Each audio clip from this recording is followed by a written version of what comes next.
এমন সময় নিমাইকে তার একটা সখা দিয়ে খবর দিচ্ছে, নিমাই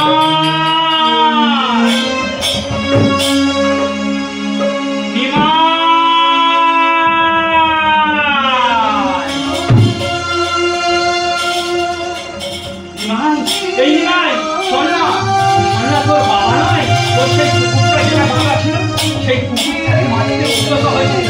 চল নিমাই চল। এমন সময় নিমাই ছুটতে ছুটতে আসছে, এসেই কি করেছে, যেই না বাবা মারতে যাবে এমন সময় বাবার চরণ তলে পড়ে গেছে।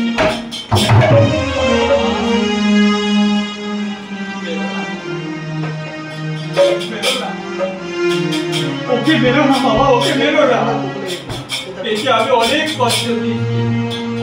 মারতে হয় তো আমায় মারো।